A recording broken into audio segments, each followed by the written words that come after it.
Deus é bom. Glória a Deus. Vamos abrir as nossas Bíblias em Mateus capítulo 4. Mateus capítulo 4. Eu não sei que porquê. Eu ainda vou descobrir isso, porque em show todo mundo vai para frente, né? Fica na fila 2, 3 dias nos shows, o pessoal vem para frente. No cinema também, né? Mas é só na igreja que o pessoal gosta de ficar atrás. Eu vou descobrir isso qualquer hora dessa. Você vai descobrir isso. Mas você é livre para sentar onde você quiser, tá? Isso é só uma questão minha, um problema. Todos já acharam Mateus 4? Amém? Vamos ler Mateus 4. Então foi conduzido Jesus pelo Espírito ao deserto para ser tentado pelo diabo. E tendo jejuado 40 dias e 40 noites, depois teve fome. Chegando-se a ele o tentador, disse: se tu és o Filho de Deus, manda que estas pedras se tornem em pães. Ele, porém, respondendo, disse: está escrito, nem só de pão viverá o homem, mas de toda a palavra que sai da boca de Deus. Então o diabo o transportou à cidade santa e o colocou sobre o pináculo do templo. E disse-lhe: se tu és o Filho de Deus, lança-te daqui abaixo, porque está escrito, aos seus anjos dará ordem ao teu respeito, e tomar-te-ão nas mãos, para que nunca tropeces em alguma pedra. Versículo 7, disse-lhe Jesus, também está escrito, não tentarás o Senhor teu Deus. Novamente, o transportou o diabo a um monte muito alto, mostrou-lhe todos os reinos do mundo e a glória deles, e disse-lhe, tudo isso te darei, se prostrado me adorares. Então, disse-lhe Jesus, vai-te, Satanás, porque está escrito, ao Senhor teu Deus adorarás, e só a Ele servirás. Amém.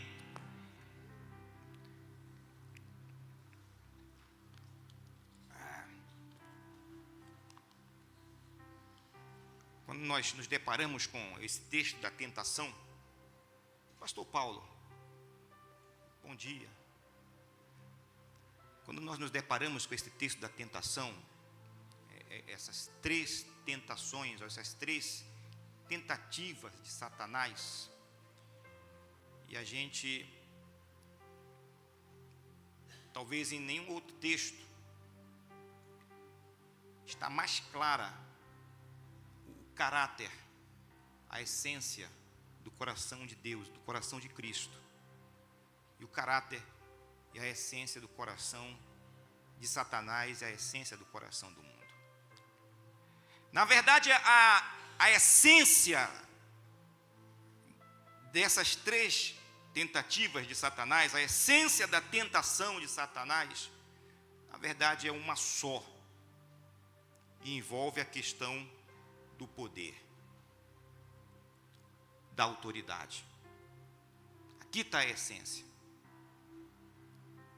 Lá no Jardim do Éden, quando Satanás vai tentar o homem, a proposta da serpente para Eva é: Deus sabe que se você comer, Eva, desse fruto, você vai ser semelhante a Deus, você vai ter poder, você vai ter autoridade. Parece que aquilo foi uma boa ideia para Eva, e aquilo incitou Eva. Como é que é? Eu posso ter poder, eu posso ter autoridade, eu só comendo esse fruto. E a história se repete aqui. Então toda a questão do cristianismo, toda a essência, talvez toda é uma palavra muito forte, mas a essência aqui é a relação do ser humano com o poder, com a autoridade. Porque a história da humanidade sempre foi e sempre será a relação do homem com o poder. Alguns usam o poder para se servir poder. Outros usam o poder para servir os outros. Essa é a história da humanidade. Então a grande armadilha, a grande situação aqui é Satanás querer fazer com que Jesus usasse o poder para se servir. Jesus, você está com fome, você está há 40 dias sem comer, você está magro, a tua carne anseia por alimentar, a tua boca anseia por se alimentar, e você tem poder, porque você é filho de Deus. Você tem poder de transformar água em vinho, você tem poder de transformar células cancerosas em células sadias, você tem poder de andar sobre as águas. Então usa o teu poder e sacia a tua fome, usa o teu poder para te servir, transforma essas pedras em pão. Essa é a essência, usa o poder, usa o teu poder. A segunda tentação é, já que você não quer usar o teu poder, então usa o poder do teu pai. Você não é o Messias, te joga do templo, os anjos vão te escoltar, os anjos não vão deixar você cair, os anjos, você vai pousar no templo e todo Israel vai te aceitar pelo testemunho público de você chegar escoltado por 2 anjos. Então usa o poder do teu pai para legitimar, para te apresentar, para você iniciar o teu ministério. Usa o poder. Mas se você não quer usar o poder do teu pai para cumprir o teu ministério messiânico, para cumprir a tua chamada, está aqui os reinos do mundo, está aqui o poderio do mundo, está aqui a força. Todos os reinos do mundo foram me entregues, são meus. Lá no Éden, Adão passou para mim essa gerência. Eu te dou para você cumprir o teu ministério, para você cumprir a tua chamada, para você cumprir a missão que Deus te deu. Eu te dou o meu poder, mas Jesus, usa o poder. Usa o poder, não quer usar o teu? Usa o do teu pai, não quer usar o do teu pai? Usa o meu, mas usa o poder. Porque essa é a história da humanidade. Desde os sumérios, desde os acadianos, desde os hititas, desde os assírios, fenícios, babilônicos, medo-persas, gregos, romanos, bizantinos, otomanos, islâmicos, impérios europeus, impérios asiáticos, incas, maias, astecas, os nossos atuais personagens mundiais, o G7. A história do mundo é essa, no nível de nações, no nível de cidade, a nível de família, a nível de indivíduo. Farinha pouca, meu pirão primeiro. Sempre foi assim, nações fortes se servindo das grandes, cidades fortes usando o poder para escravizar as grandes, povos fortes usando o seu poder para escravizar os povos fracos, indivíduos fortes usando o seu poder para escravizar indivíduos fracos. Sempre foi assim, essa é a história da humanidade. Karl Marx tentou criar um esquema para mudar isso, só que ele não contava com a natureza humana. O que ele criou foi pior, foi usado de uma forma mais cruel. Essa é a natureza do ego humano. O ego humano quer o poder. O ego humano se só satisfaz com o poder, com a autoridade. Em Mateus 4 nós vemos pela primeira vez na humanidade, pela primeira vez na história do mundo, o homem mais poderoso do mundo, o homem que tinha poder de andar sobre as águas, o homem que tinha poder de dizer vento cala-te, o vento se calava, o homem que tinha poder de dizer ao morto ressuscita, e o morto vinha à vida, o homem que tinha o poder de dizer ao paralítico anda, toma a tua cama e anda, e o paralítico tomava a sua cama e andava, o homem que tinha poder de abrir os olhos dos cegos e dizer vê, apenas com uma ordem, o homem que o inferno tremia de medo dele, que os demônios se prostravam, o homem que onde chegava o inferno se retirava, o homem mais poderoso que já pisou nessa terra, mais poderoso que os Césares, mais poderoso que Gengis Khan, mais poderoso que todos os exércitos deste mundo, mais poderoso que toda a máquina de guerra do mundo, mais poderoso que o universo, o homem mais poderoso na terra. Ele chegou nessa terra e ele disse: eu não vim para ser servido, eu vim para servir. O único homem que usou o poder para servir. Seu nome, Jesus de Nazaré. Jesus de Nazaré. Jesus de Nazaré. Jesus de Nazaré. Jesus de Nazaré. Jesus de Nazaré. Jesus de Nazaré. Jesus de Nazaré. Perguntaram para Napoleão: Napoleão Bonaparte, qual o maior líder da humanidade? Qual o maior líder? E ele disse, sem titubear, Bira, Jesus de Nazaré. Ele disse assim para aqueles que estavam perguntando para ele: eu sou o imperador do mundo, da Europa.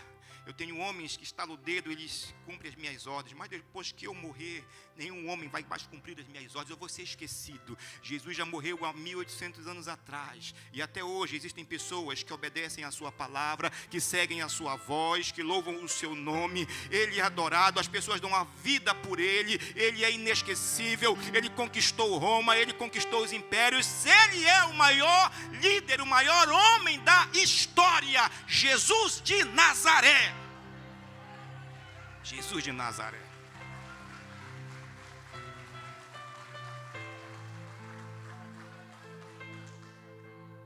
Quatrocentos anos antes de Cristo, houve os três grandes mestres da filosofia grega, Sócrates, Platão e Aristóteles.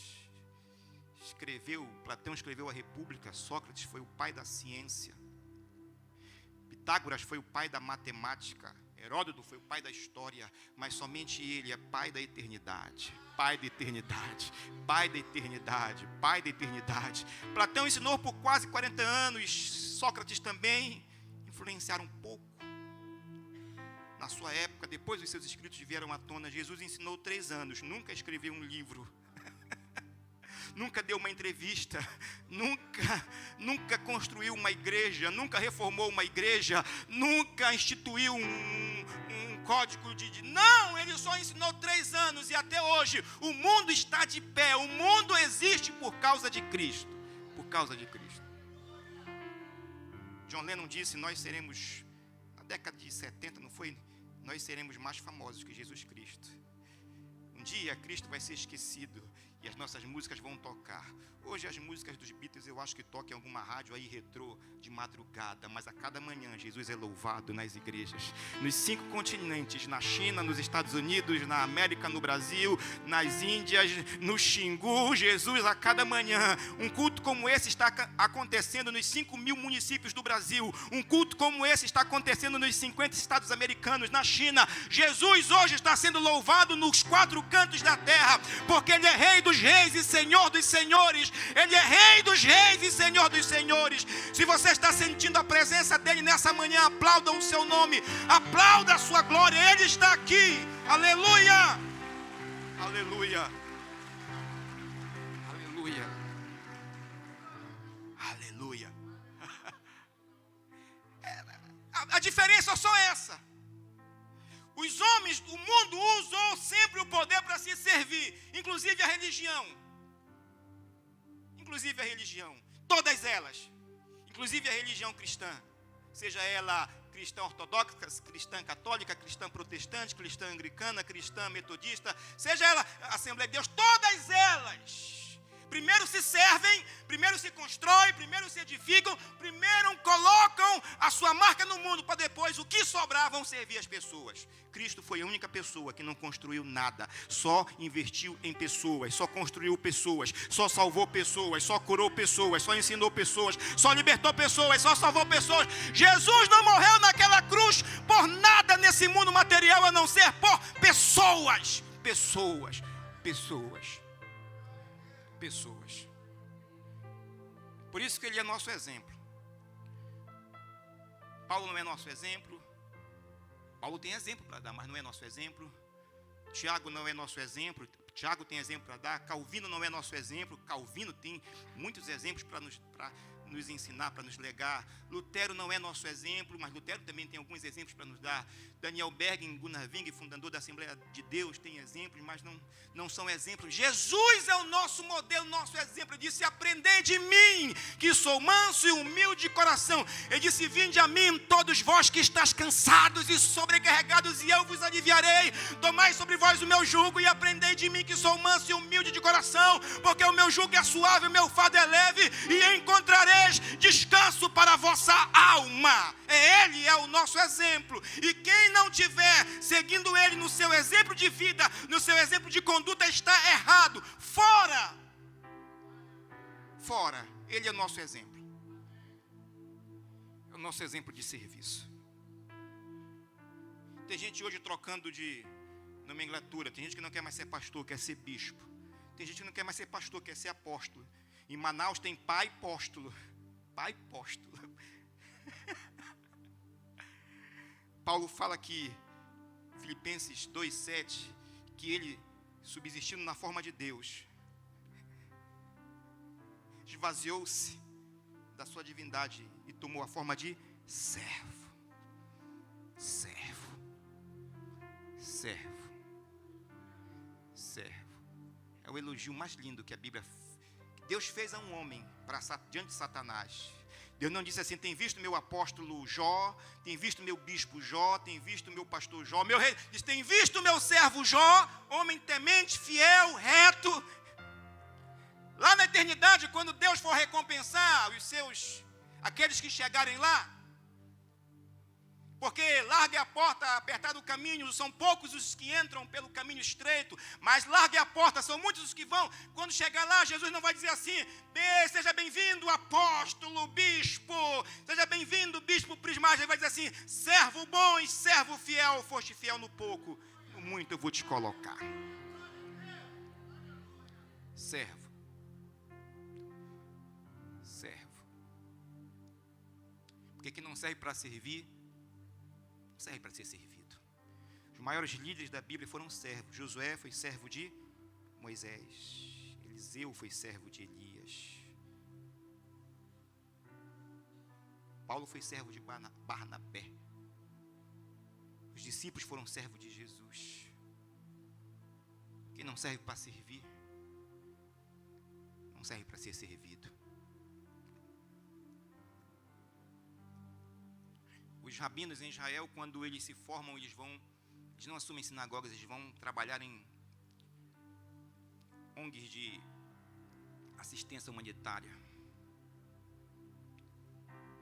Em todos os países do mundo, qualquer jovem de 18 anos pode fazer um concurso para oficial. No Brasil, você pode fazer concurso para oficial da MAN, um jovem com 18 anos. Na Inglaterra também, nos Estados Unidos também. Perguntaram para alguém qual é o segredo do exército de Israel. É que no exército de Israel, nas FDI, nenhum civil pode fazer concurso para oficial. Primeiro tem que servir como soldado, 3 anos. Lá ele é analisado se ele tem aptidão para serviço, se ele tem empatia, se ele gosta de pessoas. Sua ficha é preenchida. Depois de 3 anos ele vai poder fazer concurso para oficial. Todo oficial no exército de Israel foi um soldado raso, porque quem não serve para servir, não serve para ser servido. Quem não sabe servir não pode liderar. Quem não sabe servir não pode administrar, não pode liderar. Essa era a grande diferença dos discípulos de Jesus para os discípulos dos fariseus. Os discípulos dos fariseus, eles aprendiam nas salas de aulas no templo em Jerusalém, nas salas luxuosas. Os discípulos de Jesus aprendiam nas vilas sujas da Galileia, na beira das praias fedidas de peixe, sentados nos barcos de pescadores na Galileia com cheiro de peixe. Você já conhece esse cheiro? Nas vilas, nas estradas, nas montanhas. Jesus levou os seus aprendizes, a liderança, para os campos, para lidar com a humilhação humana, com a podridão humana, com os leprosos, com os que sofrem. Jesus envolveu os seus liderados com o pior da humanidade. Jesus levou eles para o campo de batalha, porque é no campo de batalhas que os soldados são forjados, não são nas salas de aula. Os melhores navios são aqueles que enfrentam as tempestades e quando retornam. Hoje, a nossa carência de liderança no mundo evangélico é porque queremos fazer ao contrário da forma como Jesus formou os seus líderes, os seus servos. Estamos fazendo o caminho oposto. Na última Santa Ceia, na última reunião, Jesus instituiu a Santa Ceia. Quando terminou a Santa Ceia, ele tirou a sua roupa, pegou uma toalha, se cingiu, pegou uma bacia, encheu de água e foi lavando os pés dos discípulos, um a um. Quando chegou na vez de Pedro, Pedro disse assim: o senhor não vai lavar os meus pés, porque isso não é papel de líder. Isso não é papel de líder. A visão de Pedro era uma visão grega, romana. Que liderança não é para servir, liderança é para ser servido, adorado, reverenciado. E não pode estar no meio do povo, não pode estar no meio da miséria, não pode se envolver, não é para servir. E Jesus disse: oh Pedro, você está enganado. Se você não deixar eu lavar os teus pés, você não tem parte comigo. Porque o Filho do Homem não veio para ser servido. Essa não é a missão daqueles que me seguem. Jesus disse: aquele que quer salvar a sua vida, perdê-la-á, mas quem perder a sua vida por amor de mim, ganha-la. Jesus disse: aquele que me segue, me servirá. Jesus disse: assim como o Pai me enviou para servir, eu envio a vós. A tragédia da igreja hoje, presente, a igreja hoje dos dias atuais, a tragédia da igreja católica foi inverter esse processo. Foi se colocar, se servir do povo e não servir o povo. Aí está a tragédia. Aí está a tragédia. Enquanto nós não resgatarmos esse princípio de colocar as pessoas em primeiro lugar e não construir um reino aqui na terra, nós estaremos perdidos como religião.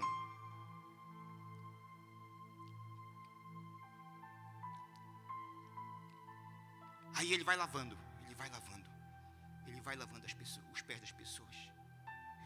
As mesmas mãos que criaram o mundo, o mesmo ser que disse haja luz e houve luz, o mesmo ser que separou a terra do mar, o mesmo ser que criou as aves, o mesmo ser que andava sobre as águas, o mesmo ser que ressuscitou Lázaro. Ele está lavando, ele está dizendo assim: eu vim para promover vocês, eu vim para sustentar vocês, eu vim para limpar vocês, eu vim para salvar vocês, eu vim para amadurecer vocês, eu vim para fortificar vocês. É essa a tarefa, é essa a nossa tarefa. Ou você está servindo alguém, ou você está se aproveitando de alguém. Não tem meio termo. Aí Jesus está ensinando no templo, o pastor Paulo está ensinando.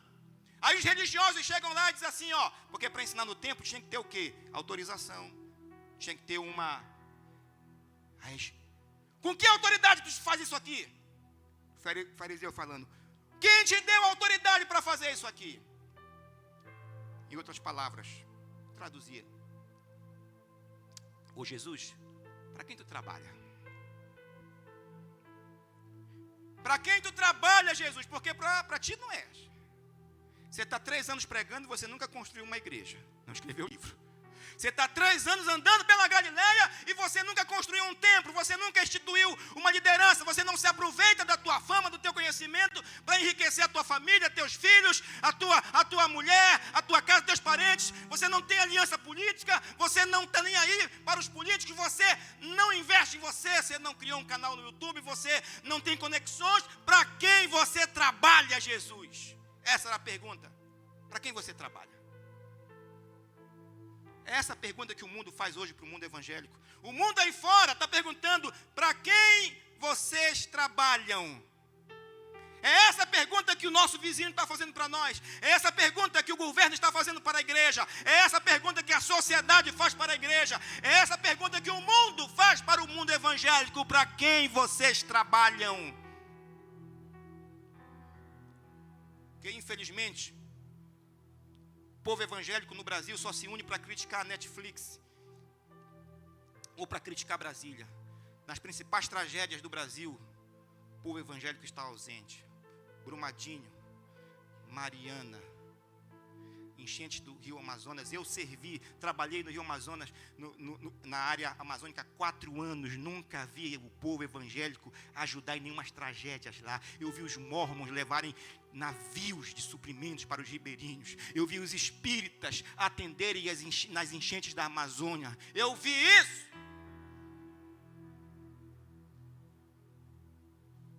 Venezuelanos asilados estão morrendo no Brasil. Fui agora em Belém, eu vi índios venezuelanos mendigando famílias inteiras. E eu vi os espíritas levando comida, levando roupa. Eu vi venezuelanos haitianos. Eu trabalhava numa igreja em Manaus em 2008. Recebemos 28 desabrigados venezuelanos. Nós tínhamos 100 para abrigar. Não achamos igrejas evangélicas para abrir as portas para eles dormirem. Não era para alimentar, era para dormir. Para quem vocês trabalham? A quem vocês servem? Essa é a pergunta. Essa é a pergunta. Pastor, o senhor está pegando pesado demais. Calma, eu ainda não chamei ninguém ainda de raça de víboras. Calma. Jesus servia só a Deus. Jesus servia a Deus. Jesus servia a Deus. Sabe qual é o nosso problema hoje, pastor Paulo? É que nós servimos a Deus. Outro dia um colega, alguém chegou e disse: eu vou abrir uma igreja, que a minha alma tem sede de salvar pessoas. Legal, show, eu não duvido da tua intenção. É uma igreja. Mas junto com a intenção de abrir a igreja, também ele tinha a intenção de sustentar a sua família, uma boa previdência, um bom plano de saúde. Junto com a intenção de abrir a igreja e ganhar almas e edificar pessoas, também ele queria investir na sua imagem, no seu ministério, colocar um programa na televisão, um canal no YouTube, sabe, se promover, ganhar, investir. Vamos ver o que é que isso vai dar. Junto também com abrir a igreja e ganhar almas, edificar pessoas, ele também queria fazer conexões políticas. Sabe, Deus, no futuro, eu tenho um político que possa me ajudar a comprar um terreno mais barato, alguma isenção, sabe? O problema não é que nós não servimos a Deus. O problema é que o nosso tempo hoje nós servimos a Deus e servimos também a outros interesses. São vários senhores. E Jesus disse: vocês não podem servir a 2 senhores, porque em um momento eles vão se entristecer. Você vai entristecer um e você vai alegrar outro. Vivemos numa época hoje onde, nas ditaduras das autoridades, hoje das especialistas, né? Na minha época de criança, minha mãe levava ao médico, clínico geral, tinha uma impinge aqui, né? Um furúnculo. Aí o médico passava um remédio e você ia. Clínico geral antigamente atendia tudo. Era dermo, era neuro, era gastro. Hoje você vai com uma impinge no clínico geral e vai dizer assim: vou te caminhar para o dermo, que isso não é minha especialidade. Você vai para o clínico geral hoje com diarreia e vai dizer: vou te encaminhar para o gastro. Doutor, eu estou com dor de cabeça, vou te encaminhar para o neuro. Hoje a autoridade está com os especialistas, em qualquer área, Bira. É na jurídica, é na engenharia, é na mecânica, sabe? É em qualquer área. Ninguém mais sabe mais nada. Sequestraram a nossa mente, ninguém mais pensa. Ninguém mais sabe julgar. Hoje é o especialista. Na teologia também, pastor. Hoje nós temos os mestres de prosperidade, temos os mestres em cura da alma, os mestres em doutrina, os mestres você não pensa hoje. Tem que ter alguém para pensar por você. Aí você quer escalar a montanha, eu vou hoje escalar a montanha. Aí o cardiologista vai dizer assim: olha, você não pode fazer isso, viu, que você pode ter um infarto. Aí você vai com o teu coach vai dizer: não, se isso vai te fazer superar os teus limites, vá, escale montanha. Você vai com um psicólogo, ele vai dizer: não, isso aí é uma manifestação do teu subconsciente, sabe? Isso vai passar, dá um tempinho que isso vai passar, essa vontade vai passar, a vontade dá e passa. Você vai com o teu personal trainer, ele vai dizer assim: não, olha, você pode até escalar, mas se prepare melhor, mais 6 meses de abdominal, de barra, para você aguentar a pressão lá, o ar rarefeito, e você fica louco, você não sabe o que fazer. Esse é o problema dos dias atuais, com a igreja atual. São vários interesses que nós temos que atender. E uma hora, alguém vai reclamar a primazia. E de quem será? Por isso que Jesus disse, você não pode servir a 2 senhores. Ninguém pode servir a 2 senhores. Jesus servia só a Deus. Jesus servia só a Deus. Os grandes homens que mudaram a história, como Lutero, eles tiveram esse conflito, mas eles decidiram, vou servir só a Deus. A minha família pode passar fome, mas eu vou servir a Deus. Eu posso morrer na fogueira, mas eu vou servir só a Deus. Calvino, Lutero, John Wesley, todos eles decidiram, vou servir só a Deus. Enquanto a igreja da minha geração não decidir servir só a Deus, ela vai viver em conflito, ela vai viver sem o sobrenatural, ela vai viver sempre em crise, endividada, quebrada, sempre usando meios humanos, estratégias humanas, dando cambalhota para encher o tempo. Por quê? Porque está servindo a vários interesses. Enquanto nós não voltarmos a servirmos só a Deus, a coisa não vai mudar. Jesus disse, eu vim para fazer a vontade do Pai, a vontade do Pai, a vontade do Pai, a vontade do Pai. Seja feita a tua vontade, assim na terra como é no céu. No Getsemane, Jesus suou sangue. Sabe o que é suar sangue? É a carne dizendo, faz a minha vontade. A carne, quando quer que a vontade dela seja feita, ela transpira sangue. Ela transpira sangue. Ela transpira sangue. É a vontade da carne. É a vontade do mundo. Jesus disse, a minha comida é fazer a vontade daquele que me enviou. A minha comida é fazer a vontade daquele que me enviou. Sabe por que você está fracassando? É porque você está seguindo vários senhores. O dia que você parar e ouvir o teu Senhor e decidir, eu vou fazer somente a vontade de Deus. Se Deus mandar parar, eu paro. Se Deus mandar avançar, eu avanço. Se Deus me der a ideia e confirmar, eu coloco em prática. Se Deus não me der ideia nenhuma, eu vou ficar parado. Eu vou ficar parado até escutar a voz de Deus, até ouvir a direção de Deus, até Deus dizer, até Deus se revelar, até Deus se manifestar. Eu vou ficar prostrado. Deus hoje precisa de pessoas, homens e mulheres que tenham disponibilidade para esperar Deus falar, para esperar Deus ouvir. Aliás, para ouvir de Deus a direção. É por isso que hoje nós estamos nessa confusão. Confusão, pastor Paulo.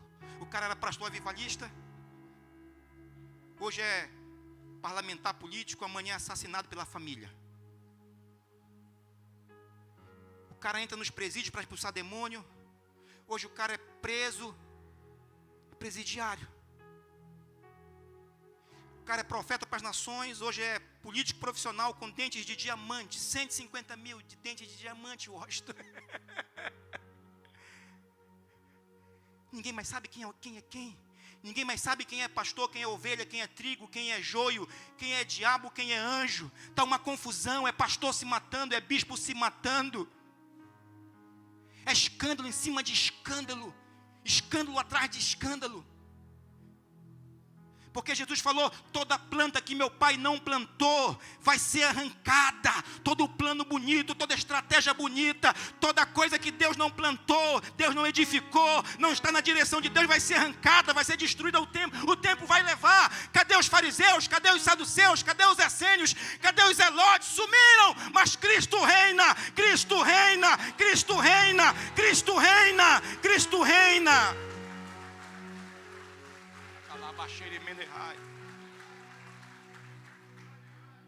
Nós só temos uma opção: ou servimos a Deus, ou adotamos vários senhores e vamos morrer. Vamos morrer.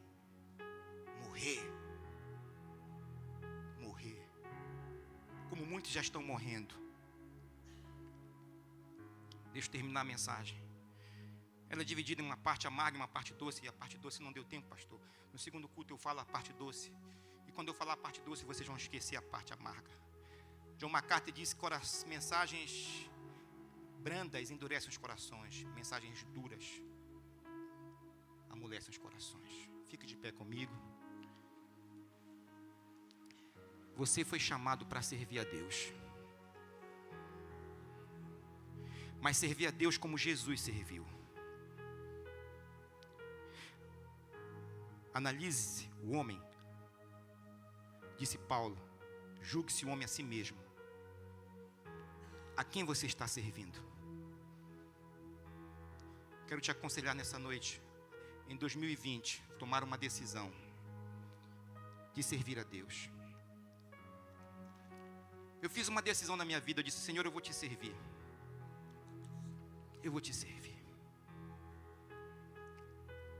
Eu vou te servir. No chamado que o Senhor me deu, o Senhor me chamou para pregar a palavra. Alguns aqui Deus chamou para ser advogados, outros Deus chamou para serem médicos, profissionais liberais. Eu não sei qual é a tua profissão, não conheço a tua história, não sei qual o momento histórico que você está vivendo, se é de luta, se é de paz, eu não sei. Eu só sei de uma coisa: você foi chamado para servir.